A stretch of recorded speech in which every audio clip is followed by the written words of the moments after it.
A big thanks to Gymnastic Planet for supporting this episode. Gymnastics is a challenging sport, but having the right tools in your gym bag really does help. Gymnastic Planet is a leading manufacturer and distributor of essential training kit. They provide the best quality products, including world-class speed equipment, handguards, and chalk. They also specialise in club services like venue design, maintenance, and installation. Backed by decades of experience, from competing and coaching to club management, Gymnastic Planet aims to help gymnasts succeed and enjoy their craft. If you'd like to find out more, visit gymnasticplanet.com. In this episode of the Sam Oldham podcast, I'm joined by Lukas Dauser. At the Tokyo Olympic Games that were held in 2021, Lukas finished second on the parallel bars, winning a silver medal for Germany. Throughout his career, he won 5 major championship medals on the parallel bars, and in 2023 became the world champion, the 7th German gymnast in history to become a world champion in artistic gymnastics. Lukas, thank you for joining us today, mate. I'm really excited for this one. Can you please, Lukas, to start off, what was it like being at the Winter Olympic Games? Because you were just there a few days ago. What's that like, a Winter Olympic Games, and how is that maybe different to a Summer Games? It's another at the Winter Games because it's cold. And at the Summer Games it's hot. So in Paris there, I think it was over 30 degrees. Yeah. And it was quite nice for me to go to Cortina because see some other sportsmen and watching some winter sports. Yeah. It was really nice to be there and see it from another perspective. Yeah. And what was it like being there and not having to do the performance? Were you able to just be relaxed and enjoy the sports? Yeah, that was quite nice. So if I'm a man, I'm very focused on my competition in the last years, and if I have the competition the last days, I'm like this. And in the Winter Games now, I'm very relaxed, and it's another kind of enjoy this. Yeah. And after your career, Lukas, are you somebody that's tried skiing and snowboarding or any of those sports? Because when you're a professional athlete, particularly if you're a professional athlete in a Summer Olympic sport, normally in everybody's contract it says no winter sports. And I'm the same. I've still not tried skiing or snowboarding. Have you tried any of those sports since you retired? Yeah, I've tried it, and I've learned it in the age of 4 or 5. Oh, wow. So yeah, I was born in Munich, so it's close to the Alps, and I was there with my parents a lot of times, and my father is a teacher of skiing.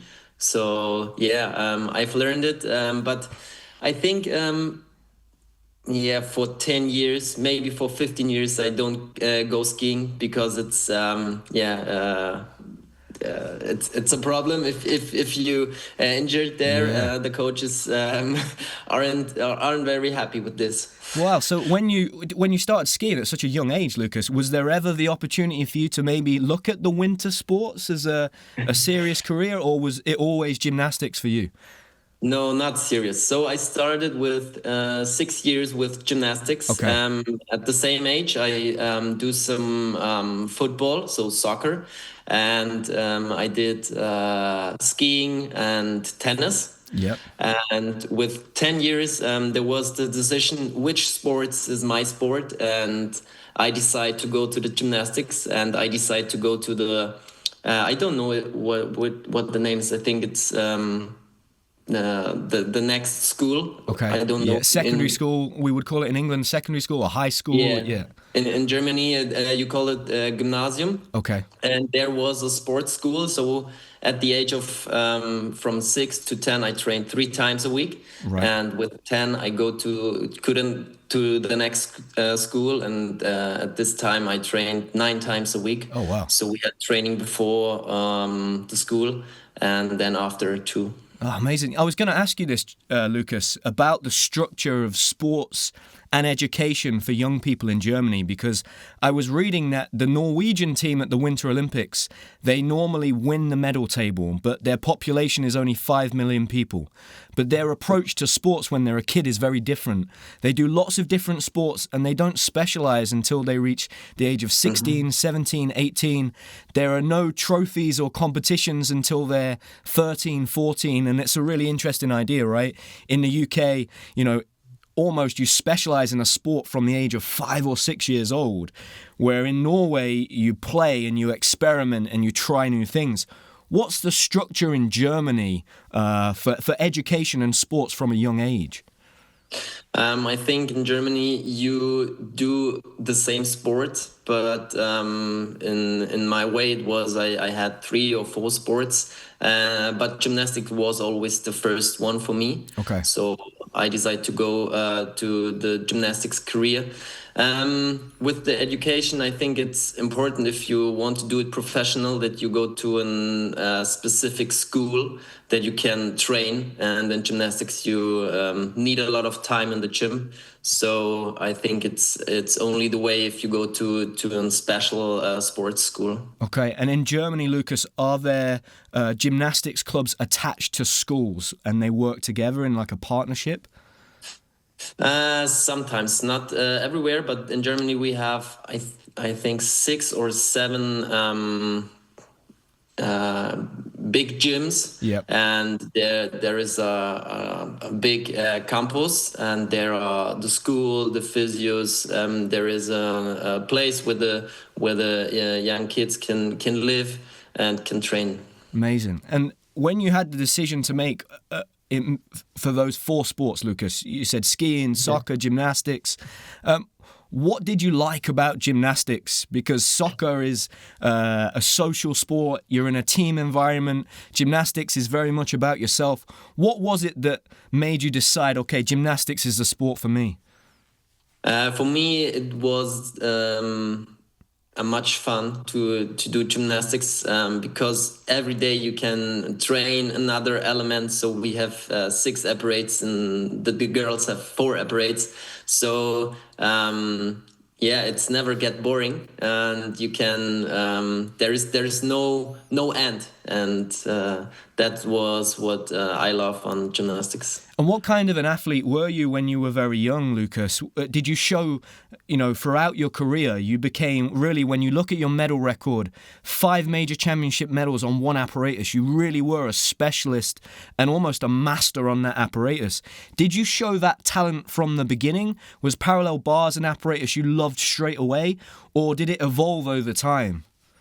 It evolved over the time, but I think it was the apparatus I was the best, and if you are the best at something, I think it's a lot of fun there.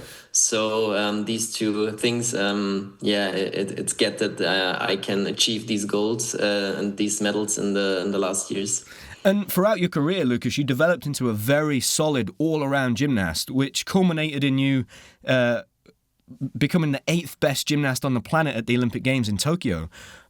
From an early age, were you a well-balanced all-around gymnast? Were you somebody that had strengths on all of those 6 apparatus, or did parallel bars stand out straight away from the beginning? I think it stand out till the beginning, but I was not the best gymnast at the age from 10 to 18, maybe to 20. I was around about the top 10 in Germany, but at no time at this age I was the best or the second or the third. But with the age of 18, I decided to go to Berlin. So I was born in Munich and stayed there for 18 years and trained there. And with 18, I go to Berlin, and there was a lot of better conditions and a better training group. And at this time, I grew up and I get better, and Who were your main influences and inspirations when you were growing up in the sport, Lukas? I imagine, we're similar ages, so probably that generation, almost somewhat of a golden generation of, Fabian Hambuchen, Marcel Nguyen, Philip Boy, Matthias Fahrig, like that generation of very, very talented guys. Were they your inspirations when you were growing up in the sport as a teenager? Yeah, of course. So, but a little bit in the past, do you know Andreas Bretschneider? Yes, I do, yeah. Yeah, and he gave me my first autograph in Oh, wow. 2002, and I have it here, and it was always an inspiration for me. But in 2004, I saw Fabian Hambuchen at the Olympics in Athens, and I saw it on the TV, and I want to go to the Olympics too. I've trained with Marcel Nguyen for a lot of years in Munich, so he's from the same club like me. And I achieved my goals from the Olympics in 2016 in Rio, and I know it. I think it was yesterday as Fabian won his gold medal.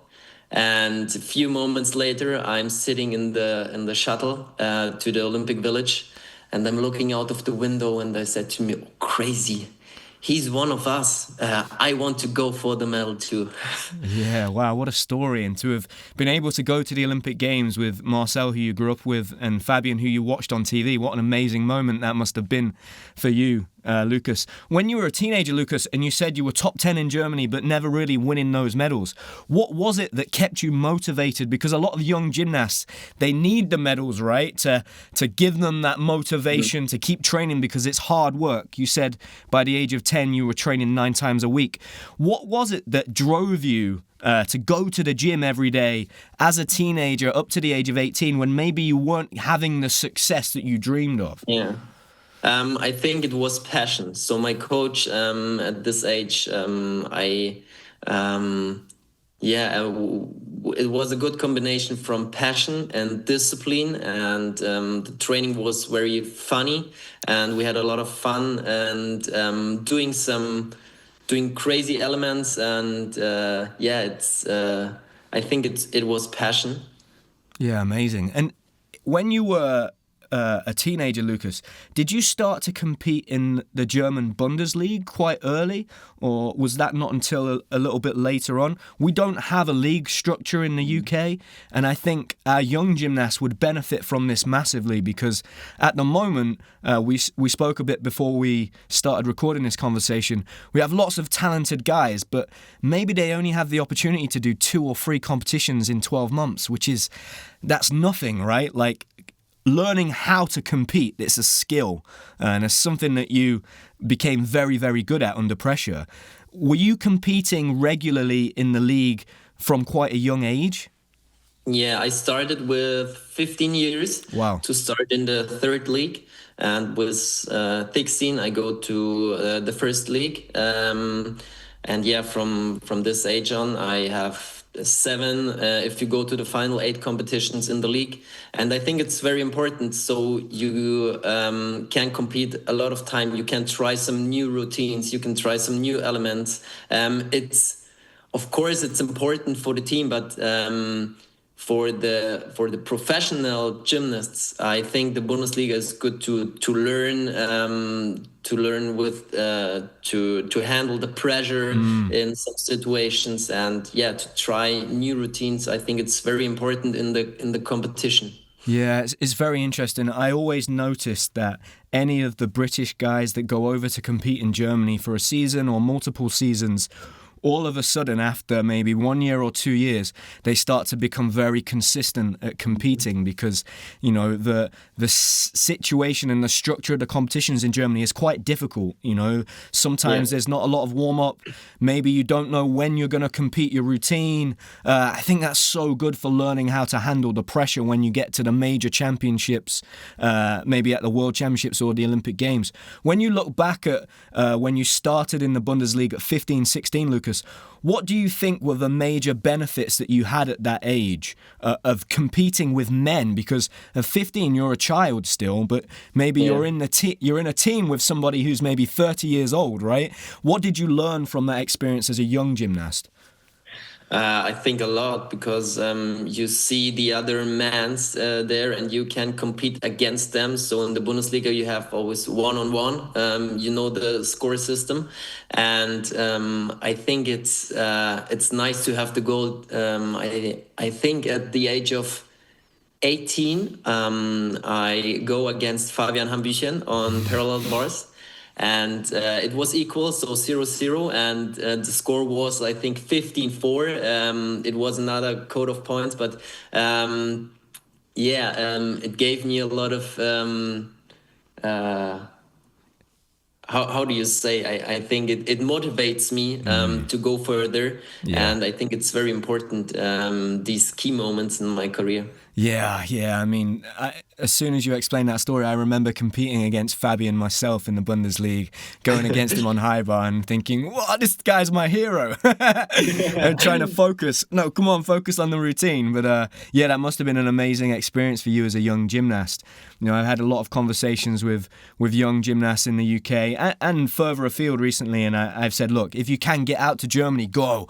Not only for the competition, you're going to learn how to travel by yourself, how to communicate with people from a different country that maybe come from a different culture, and you have to learn. And the biggest piece of advice I always give those gymnasts that head out to Germany is make sure you embrace the culture, be part of the team, go to the team meals, you know, really get to know everybody. Everybody's very friendly because the teams are maybe more interested in having a good person on the team than an amazing athlete, right? So, that's the advice I always give people. Lucas, when I look at your career, it's funny because we're the same age. We were born in 1993, but my career was almost finished by the time your career started, which is really interesting because I think, you know, you have some gymnasts that are very successful from a very early age, and then other gymnasts that maybe mature a little bit later, but maybe go on to have a consistent career for maybe 2 Olympic cycles, 3 Olympic cycles. And when I look at your career on paper, I think that's exactly what you did. What was the benefit, Lucas, of maybe going to your first World Championships at the age of 21 instead of going when you were 17 or 18, maybe when you were mentally a bit more mature for those situations? Yeah, I think I don't know what's the name in UK, but I think I was a late bloomer. Late bloomer. That's right. Yeah.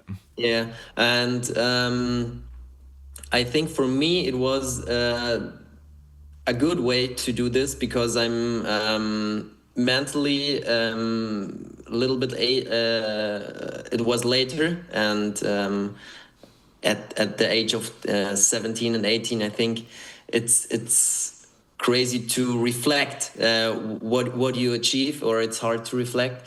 And at the age of 21, 20, 22, 23, I think it's better, and you have another you see the things in another way. Yeah, I completely agree, mate. I just think that little bit of life experience, you know, if you're at the age of 21, maybe most of your friends have been to university, and I think you start to really process and analyze your own performances when maybe at 17, 18, you just perform. You don't really think about what you're doing.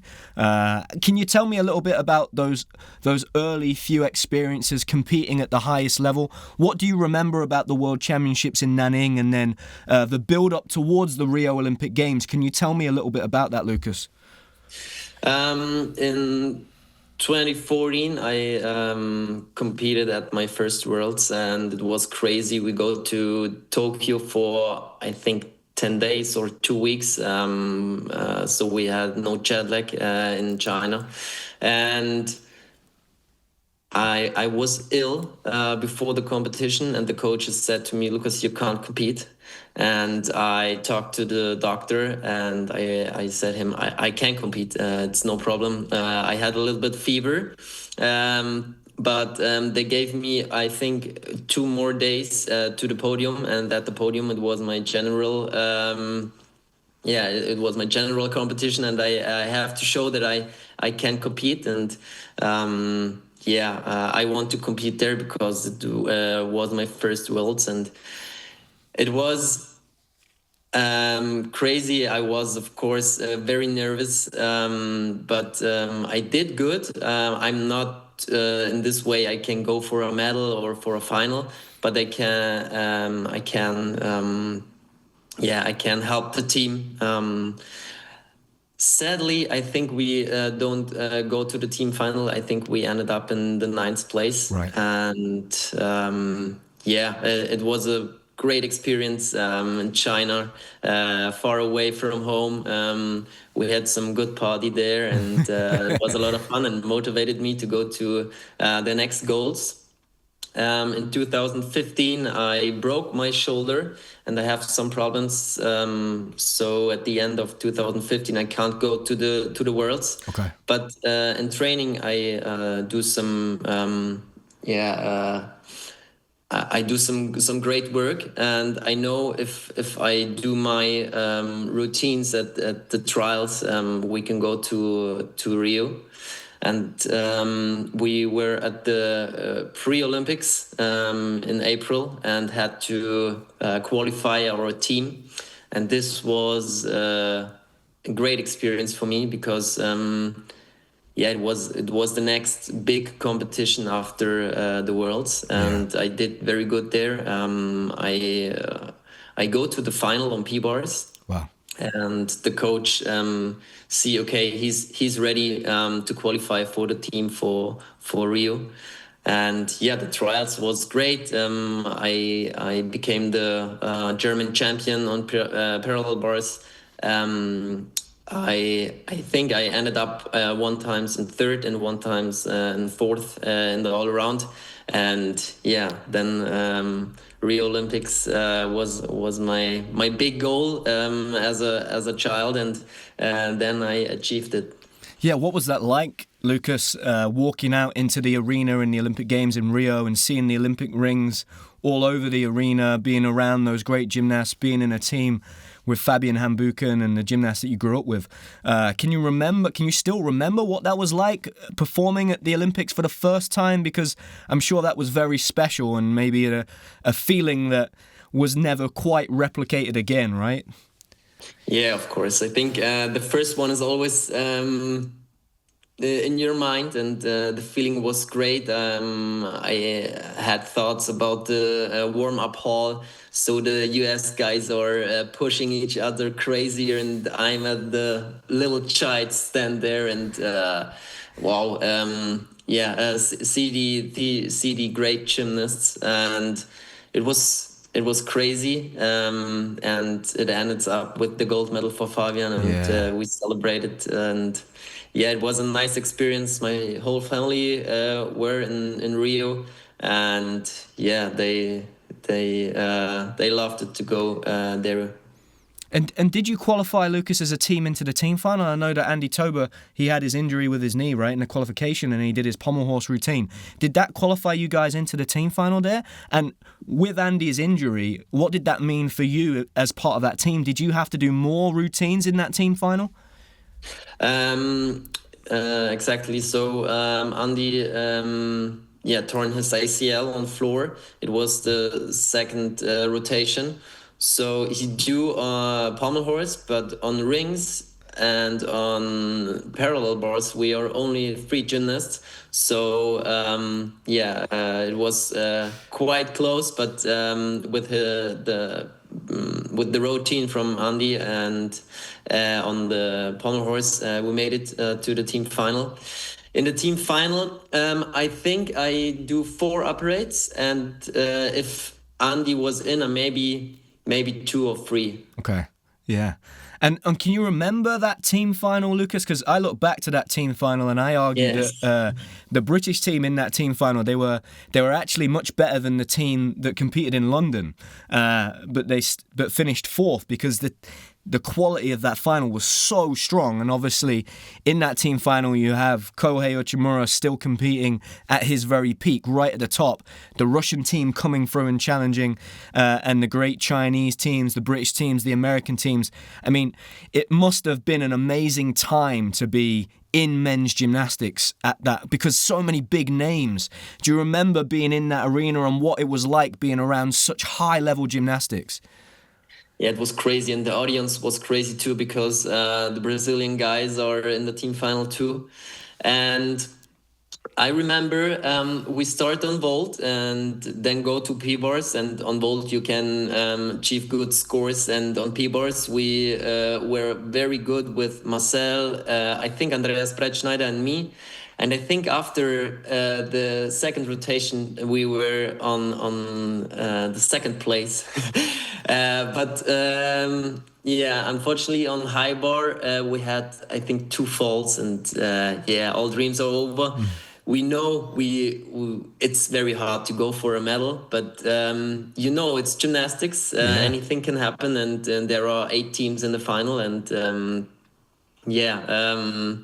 it was not our best competition, but it was a great experience to go one more time out there, not only the qualification, and go for the team final. And yeah, we had to say thank you to Andy Toba. Yeah, and I'm sure it was amazing to have your parents there in the arena watching. We spoke to Fabian about that Olympic Games, and he said that the head coach, the team, did a really great job of bringing the team together, and everybody was very much one team. And I'm sure that's why you were able, even after Andy's injury, to make it through to the team final. It's just a great story. Tell me a little bit then, post your first Olympic Games, Lukas, where was your mindset going into the next Olympic cycle? Because from 2017, your name started to pop up, not only in parallel bars finals, but also in the all-around events, particularly the World Cup circuit. So after the Olympics, did you really switch your focus to the next Olympic Games in Tokyo?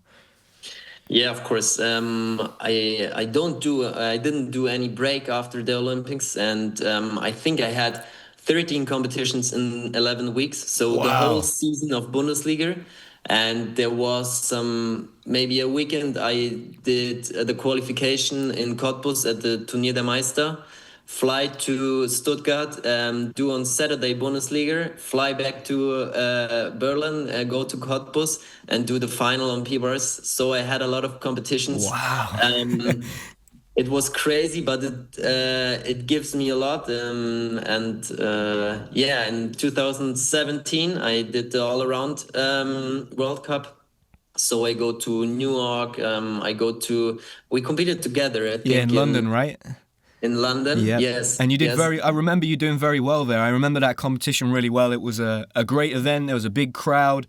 And I remember seeing you perform your parallel bars routine. And for me, at that time, you were one of those gymnasts that was so solid all around. I thought, well, if Lukas goes through and gets all the way to P-bars, and he does a good P-bars routine, he's probably going to get a medal. And I think you finished third all around there at that competition, right? Yes. So I think, for me, looking back at your career, that was probably a big moment for you, because I think after that competition, you finished behind maybe Oleg Vanayev, Donnell Wittenberg, and then I think you went to the European Championships later that year and won your first major championship medal. Am I right?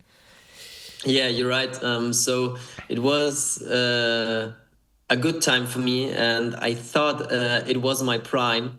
And you spoke about the European Championships in Cluj. I think I finished up in the 6th place in all around. Wow. And won the silver medal on P-bars. It was crazy, my first big medal. Vice European champion. I think it was my prime, and I had 4 more weeks to go to the German championships. They were 4 weeks after the European championships. Okay. And after this, I want to go to vacation. But at the German championships, I torn my ACL at the dismount on rings. And I had a break around about 18 months. Oh, wow. And yeah, it was a crazy time, but now after my career, I can say that these moments or these defeats, so in a sportive way, but also in the injury way, it makes me who I am today. Yeah. And I think it was my way, and it gives me a lot these times too. Yeah, what a great story. And you spoke there, Lukas, about feeling like at that European Championships you were in your prime. When you look back now, as an older man that's retired, do you look back at those 13 competitions in 11 weeks and wonder maybe that was too much and I should have had a break maybe after Rio?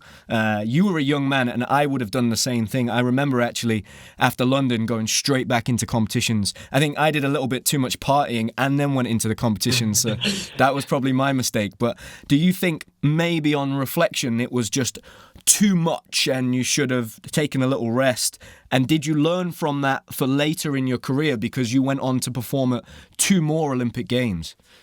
Yeah, I think it was too much, and the learning from this is that my body is the most important thing, and I had to I had to be how do you say?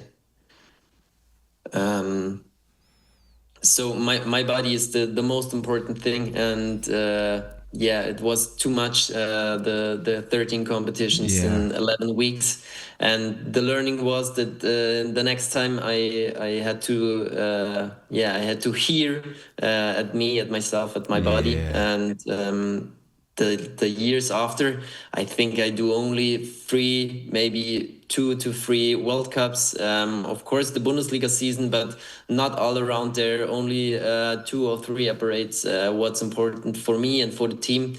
And there were a lot of learnings from this period. Yeah, that's amazing, Luke. And it sounds like you're somebody that is able to reflect on maybe some of the mistakes and challenges and learn from them and make those changes. I think lots of young athletes have a big ego, right? And so they think, I can do 13 competitions, that's no problem.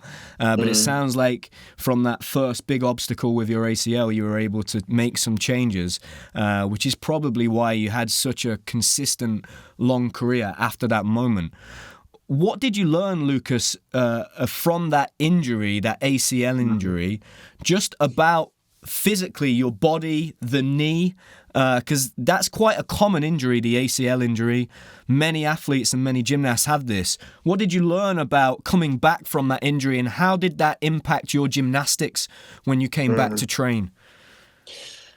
I think it was one of the most important moments in my career, because there was the way from the professional gymnast to the full professional gymnast.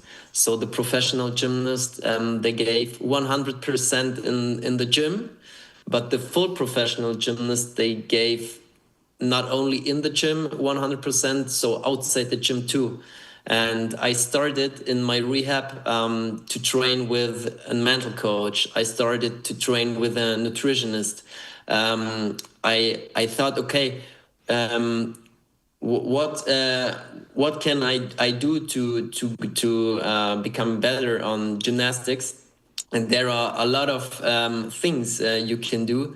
And this was the way from the professional to the full professional gymnast. Oh, I think that's such an amazing way to describe that. I think that experience, Lukas, because I think most athletes, when they face a real big challenge, whether it's an injury, surgery, maybe a mental health a battle, they all come to the same conclusion that, okay, I need to now take not just the gymnastics seriously, but my recovery, my strength and conditioning training, how I train my mind, the whole of the athlete. I mean, what a great way to put that. When you came back to competitions, Lukas, building up towards Tokyo, what did that look like? Obviously, the Olympic Games in 2020 didn't go ahead. It got postponed for a year. Yeah. Did that help you because of the injury that you had? Did it give you a bit more time going into Tokyo to get ready for that Olympic Games, or was it quite challenging? I think for me it was good because I changed my training club at this time. So after 8 years in Berlin, I thought I need some new input and a new training group, and I changed. I go from Berlin to Halle an der Saale, and I think it was so after the career, and now I can say it was the right decision. So I think it helps me, but at this time I had a big defeat in 2019 at the Worlds. Okay. So after the qualification, I was the first one on parallel bars. It wasn't safe. I can compete there because 4 months ago I broke my bone on the hand. Oh wow! And it was quite close, but I managed to go to the Worlds, and after qualification, I was the first one, and I'm on the best way to become world champion in my home country. But there was the final. I think about I was too passive and not active, so. I go out there, and in my mind was, hopefully nothing happens. And it was not the way. I go out there and, okay, let's go. I show you what I can do, and I show you my routine. And I think this was the learning from 2019, from the Worlds. And I want to do it better at the next time. A lot of people said to me, Lukas, forget it. It's part of the process.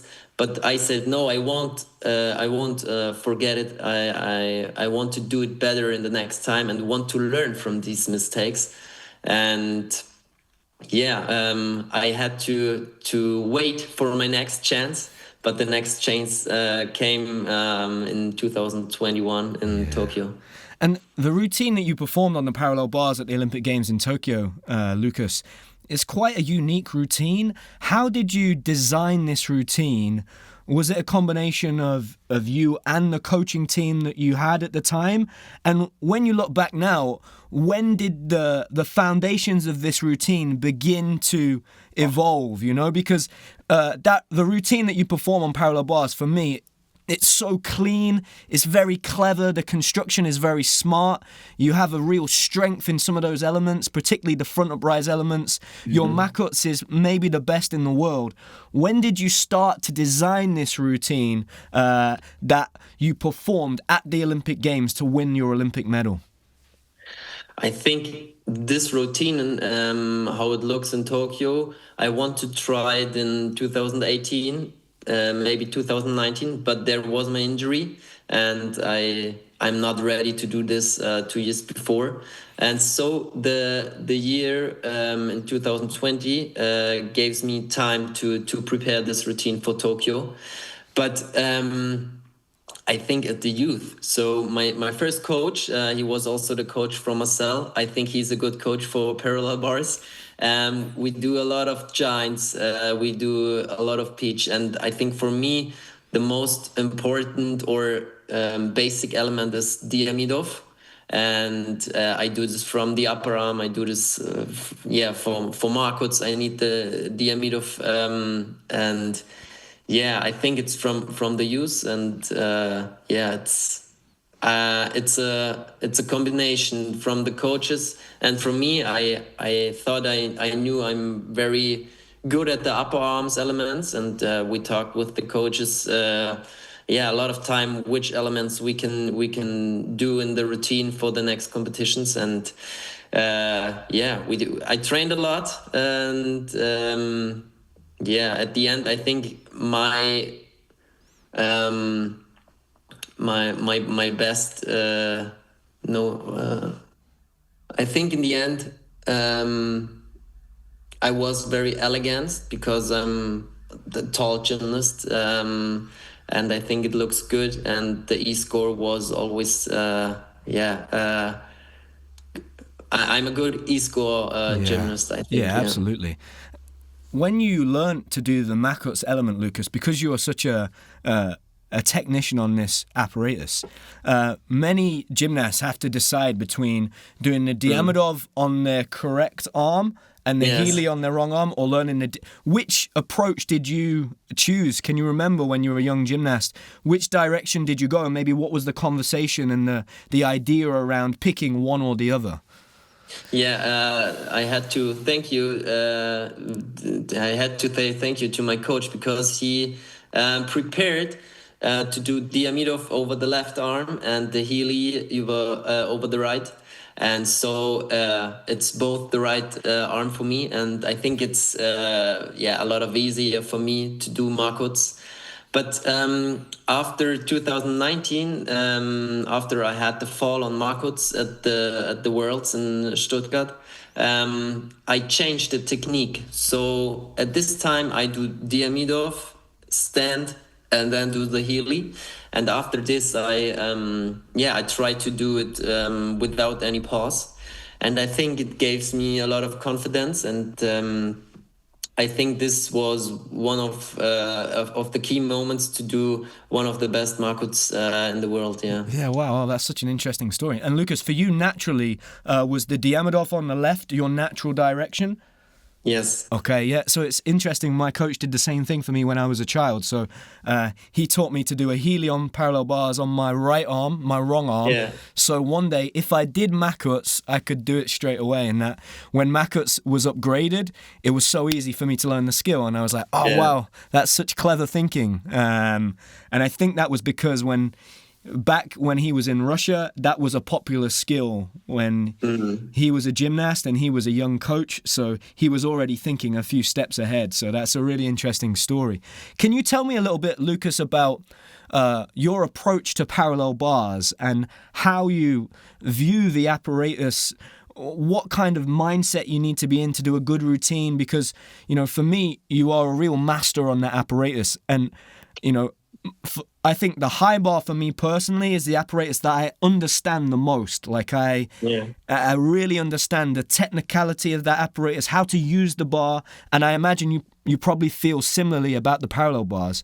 When you approach the parallel bars routine, what are you thinking about, and what kind of things are you trying to achieve when you perform on the parallel bars?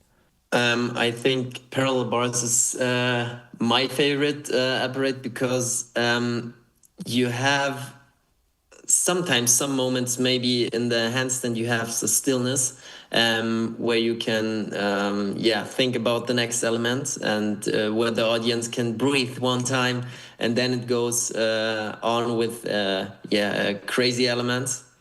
And for me, parallel bars, overall in gymnastics, it's very important that you go in there, that you be active, that you want to show what you can, and don't get passive. And I think on parallel bars it's a little bit easier because of the pause and the stillness, maybe in the handstand. And I think one of my goals was always don't do step forward with one arm, because it's always one hand. And I try to fix it in the training. I try to do some Diamidov with this hand grips and this hand grips. And I think parallel bars is one of the apparatus where you can go for perfection. So perfection is always hard, but I think this is one of the apparatus where every element can be perfect. Yeah, amazing. Just tell me then about the Olympic experience in Tokyo, Lukas. Obviously, before you get to that routine in the parallel bars final, you compete in the all-around final. What was that like, being up there with the best all-around gymnasts in the world and seeing Hashimoto go head-to-head with Nagorny? What was it like being in that? Are there any routines from you personally you remember from that all-around final that you're very proud of? Of course, I knew I if I do very good, maybe I can go to the top 10.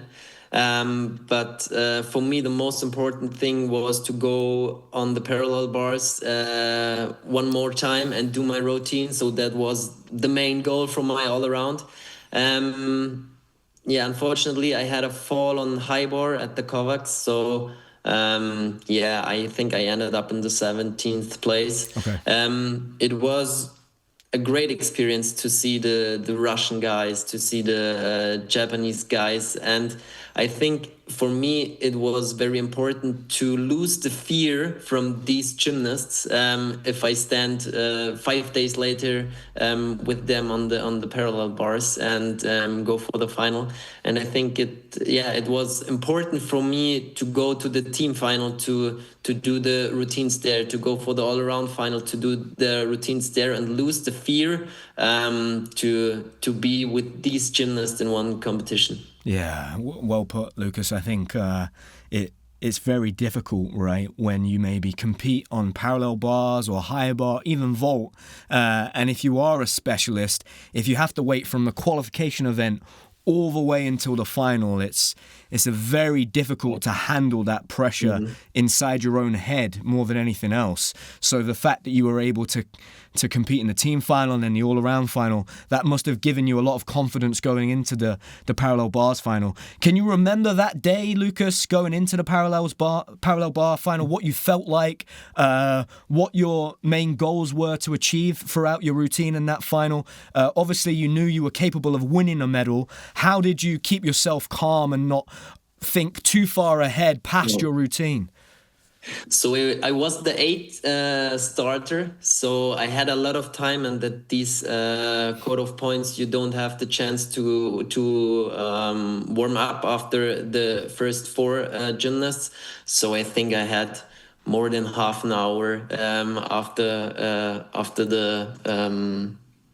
after you go in the hall, and I'm sitting there, and I my thoughts was about I won't do the mistake I did in Stuttgart 1.5 years before.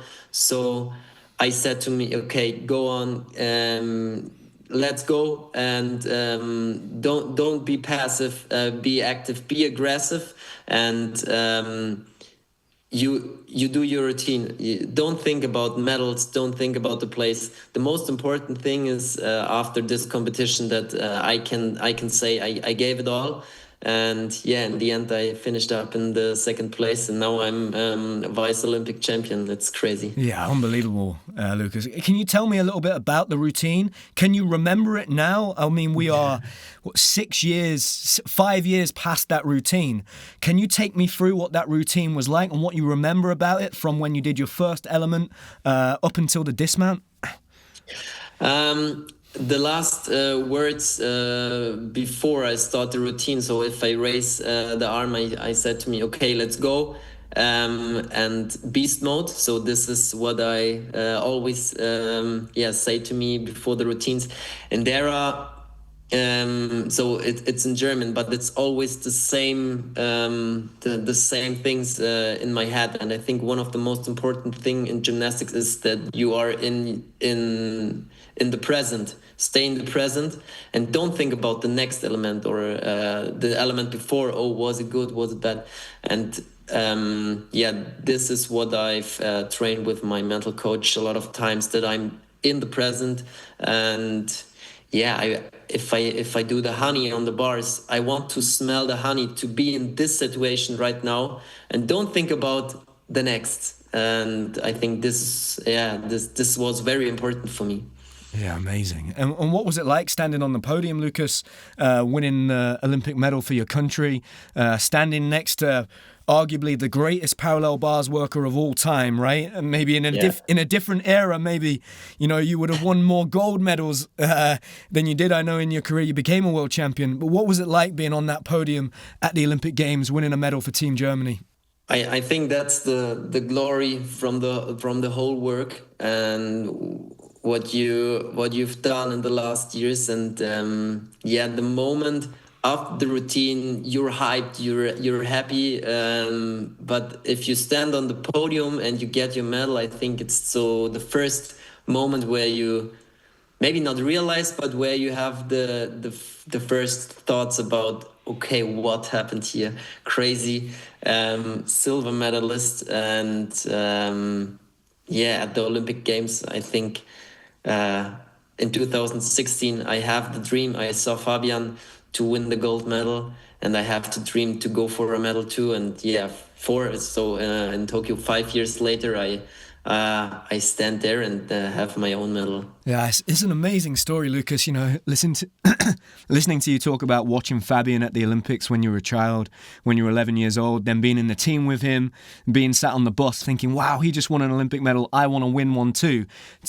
To then be 5 years later, to have actually done that, I mean, what an amazing story that is. And I'm sure that gave you so much confidence then moving forward into the final Olympic cycle, the Paris Olympic cycle. Did your life change after Tokyo, Lukas? You know, now you are an Olympic medalist, and there are not many athletes that ever win an Olympic medal, right? So to have come back to Germany, your home country, with an Olympic silver medal, how did your life maybe change a little bit? Was there more pressure and expectation, a little bit more, I guess, of a spotlight put onto you when you then went into performances? Or do you think already at that age, I imagine by the time you were in Tokyo, you were in your mid-20s, were you at an age where you were able to handle that pressure and that expectation? And what was that experience like of now being an Olympic medalist, you know?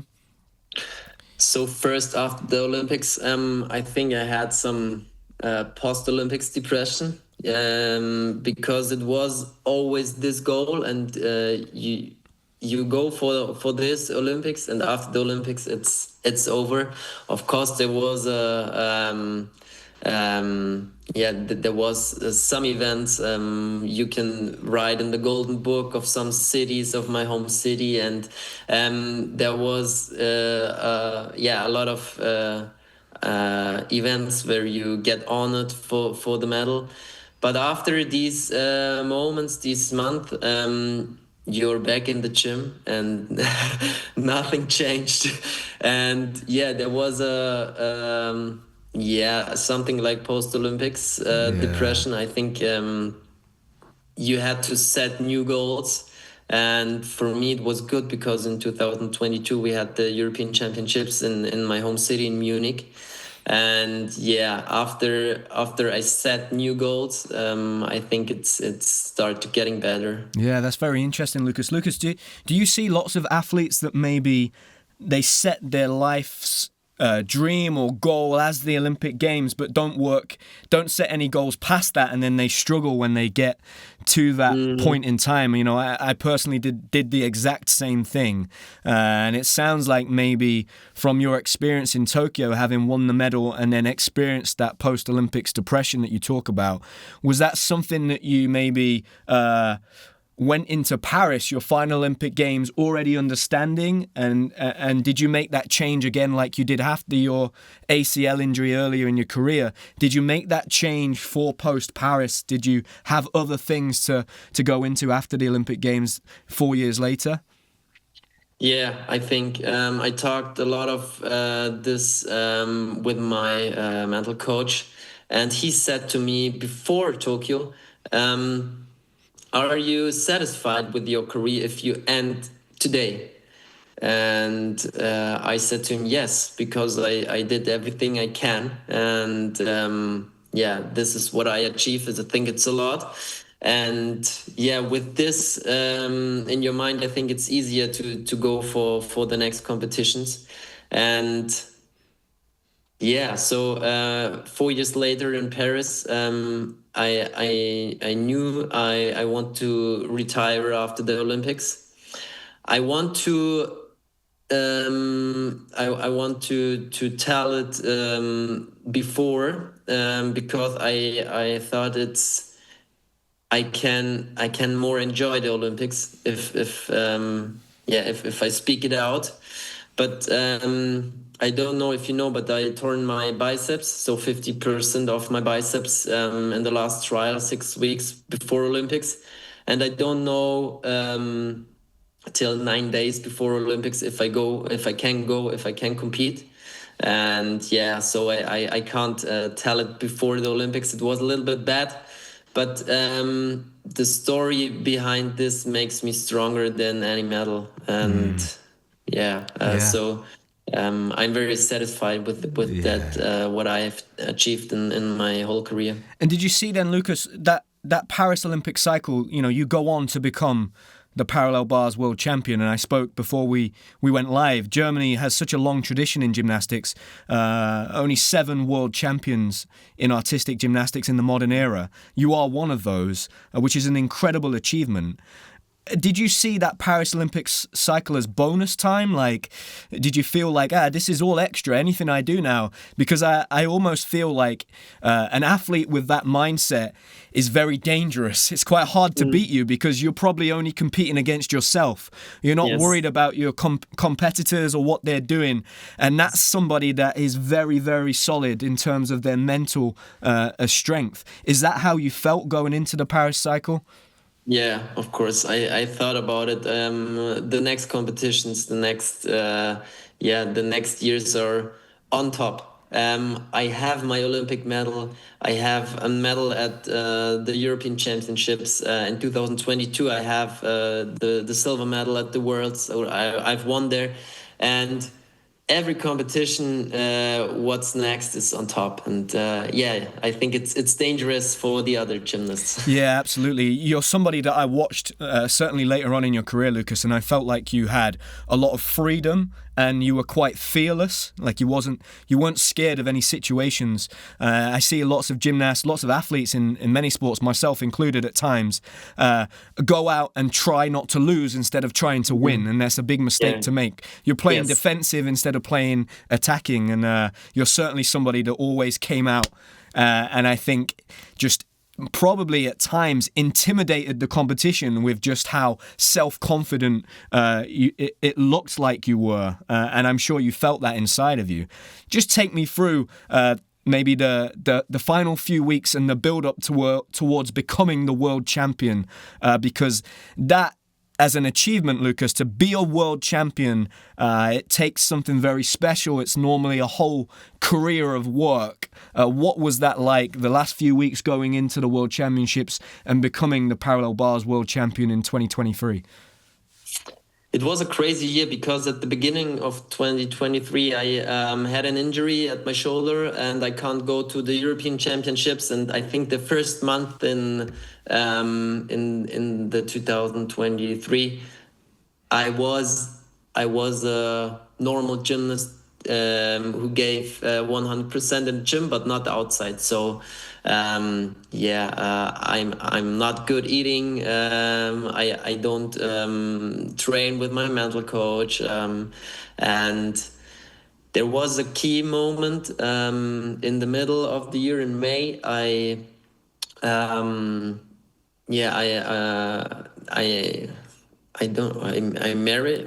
married my wife. Yep. Yeah, so I married my wife in May in 2023, and my coach said to me, Lucas, I think it's good for you if you go on a honeymoon, 3 weeks out of the gym, don't think about it, and then you come back and we prepare for the Worlds. And I think it was one of the first times I had 3 weeks of vacation. And after this 3 weeks, I go to the gym and I'm happy again. I have the passion again. I started to work with my nutritionist again. I started to work with my mental coach again. And 3-4 months before the Worlds were very good. My shoulder was good, and I competed in the trials very good. And I know at this moment I've experienced a lot in the past years in the competition. So I'm ready. I'm ready with my mind, and my body feels good. And the preparation for the Worlds was good. We had a lot of fun with the teams. We knew that this is our chance to qualify the team for the Olympics. So this was the main goal. But for me, I knew if I go, I do my routine on parallel bars, I can achieve a lot there. And now, if I think back to the Worlds, it was crazy because I had the best routine on parallel bars in the qualification. I had the best routine in the team final on parallel bars. I had the best routine in the all-around final on parallel bars. And yeah, at last, the best routine at the event final. And this is what I've worked in the last weeks and months before this Worlds. Yeah, I mean, that's an incredible level of consistency. I would call that mastery of an apparatus, Lukas. Can you take us through that routine when you won your World Championships? That's 3 years ago, right? So I'm sure that's somewhat more fresh in your memory than maybe your first early performances.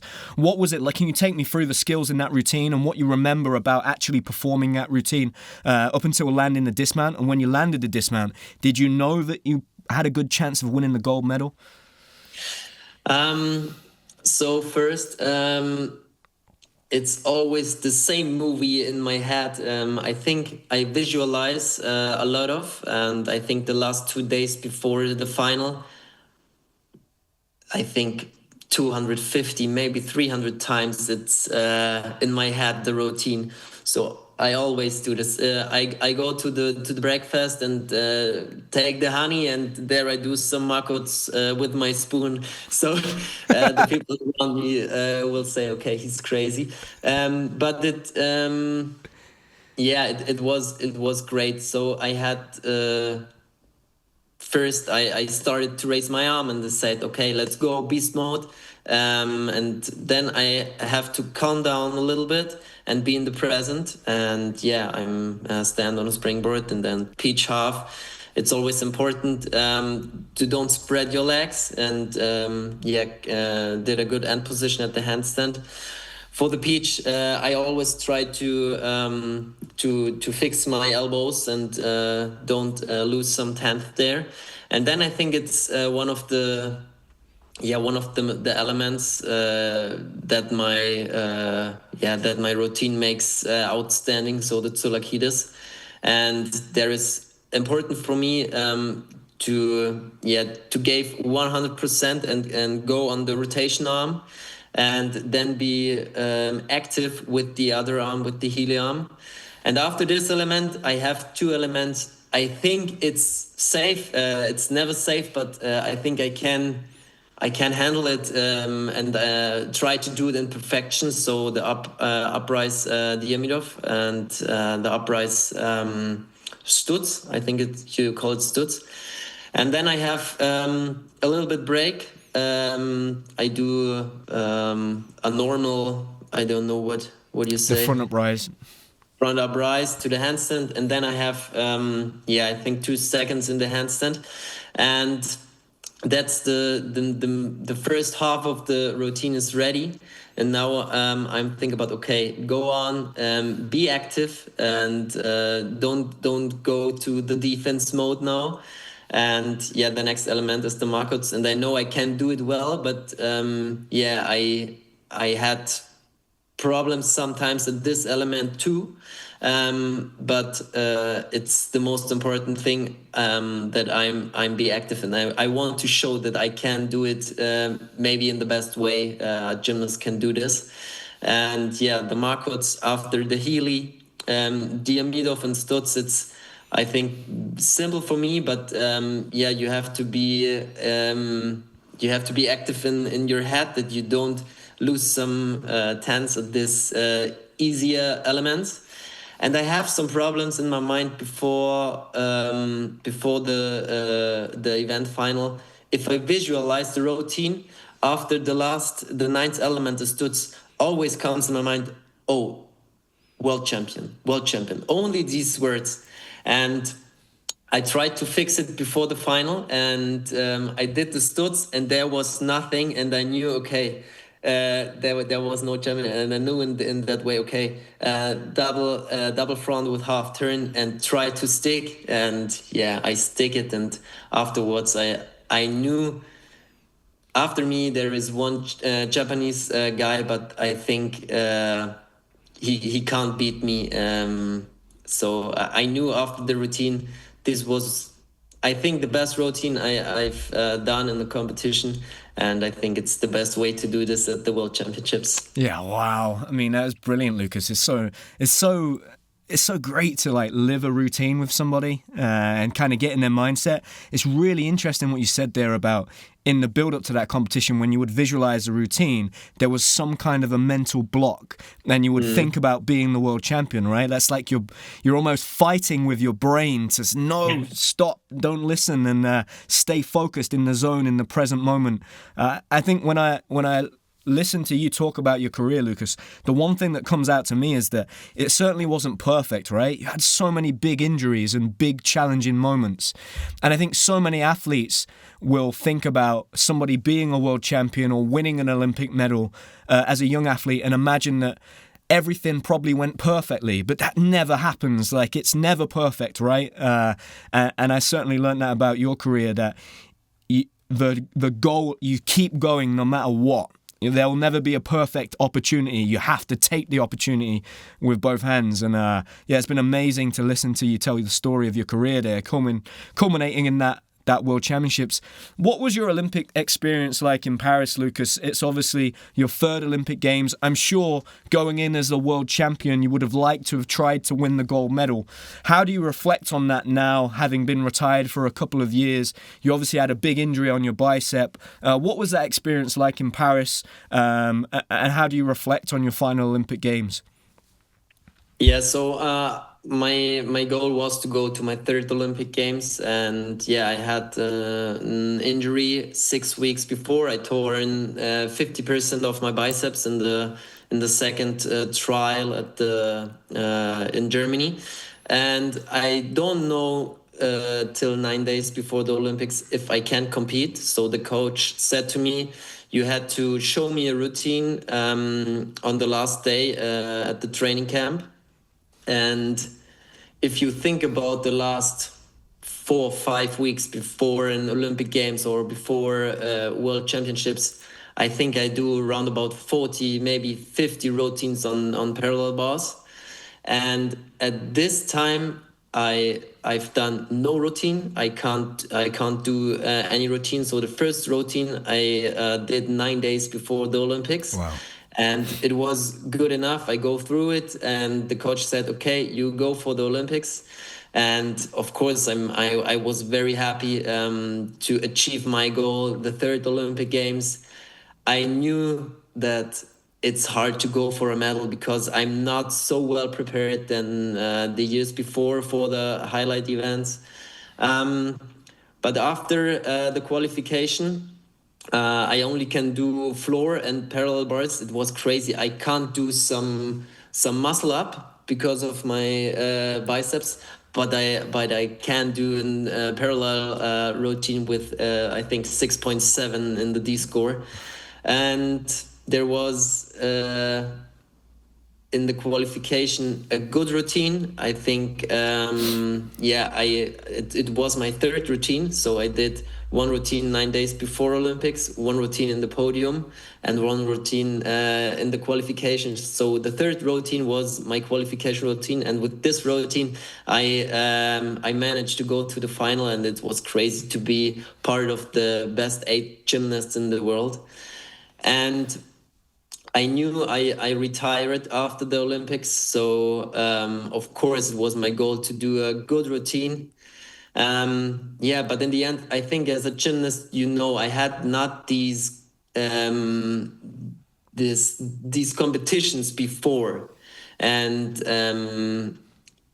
there was the problem with the honey. I think it's in the top level, there are only small things that makes the difference, and I take to. I take not enough money, and I always think about the last 30 seconds before the routine. Oh, hopefully the grip is good, and I don't be in my mind. Okay, do your routine and think about this. And it was the problem. And after the first elements, the grip was okay. I can do peach off, and I can do the peach, and it was okay. But then a little bit percent, I calmed down and said to me, "Oh, okay, the grip was good, and this was the problem. I don't go further for 100% for the Tsolakidis, and there was the mistake." So, yeah, in the end, it's a little bit bad, but I'm very satisfied with this way. I'm very satisfied that I go for the Olympics one more time, and yeah, maybe in 10, 15 years, I think it's it doesn't matter if you win an Olympic medal 4 years earlier or later, so it's okay for me. Yeah, what would you say, Lukas? I mean, when you look at your career, so many parallel bars finals. And parallel bars is such a technical apparatus, right? Like, so many things can go wrong. You talk about the grip and how hard it is at major championships when all the different countries have their grip in different ways. It's so hard to get that right. How do you think you were able to be so consistent and qualify for so many finals on parallel bars? I think it's a result of my training routines. So my training routines are always, if you can do an element 3 times in a row, you can do the element. And my goal was every element I do 3 times in a row, and I've trained this. So I did 3 markuts in a row, 3 heelys, 3 diameter, 3 studs, and if you can repeat this every day, every second day, I think you can do the elements. And of course, there are some elements, maybe the Tsolakidis, it's crazy to do it 3 times in a row. But I talked to my coach, and I do it with the help of my coach. And yeah, that gave me a lot of confidence to go through my routines. Oh, mate, that's brilliant to hear that. That's very insightful. And so, the thought process, Lukas, was it always to train at a higher level than you almost competed at, so that when you did the competitions, it felt somewhat comfortable, because in training you would do it 3 times. It's really interesting that you say that. I remember Kohei Uchimura, you would always see videos of him online training much, much harder skills than his competition.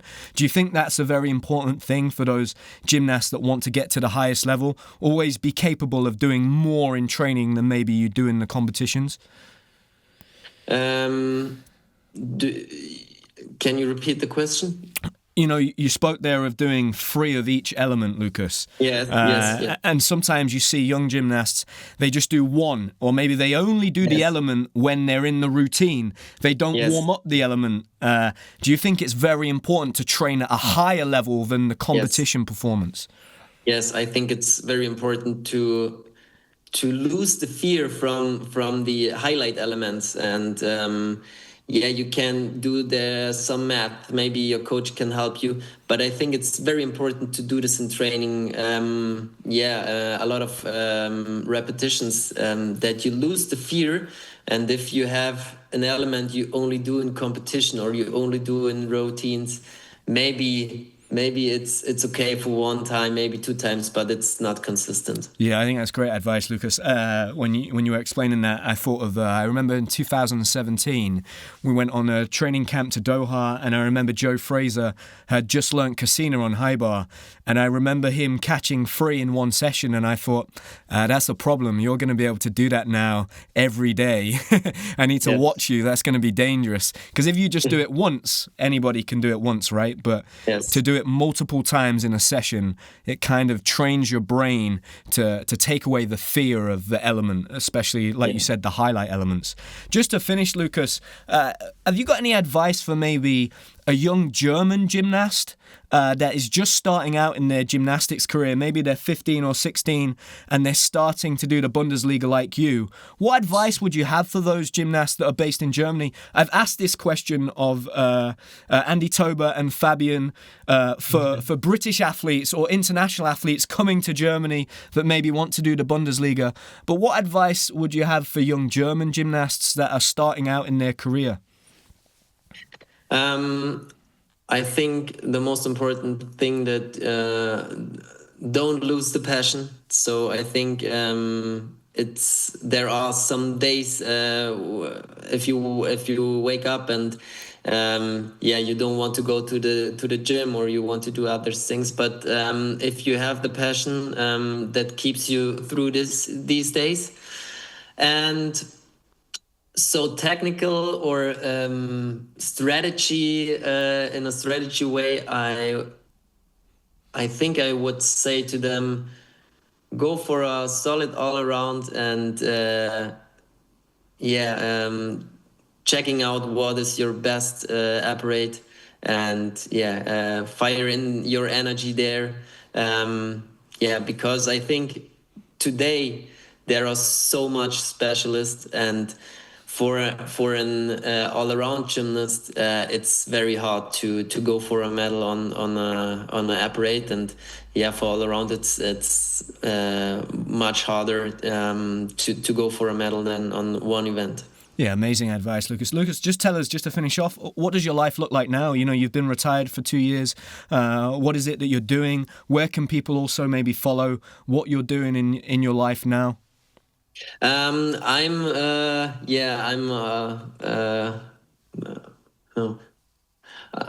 I finished my study, so I have only the bachelor thesis what I have to write. So this is now what I do in the next weeks and month. I'm a father since 1.5 years. Oh, congratulations! Thank you. And there is a lot of new things, and it's a lot of fun. And I have a project with a friend of mine, and it's something something for kids and for youth in gymnastics, and I want to put my energy in there.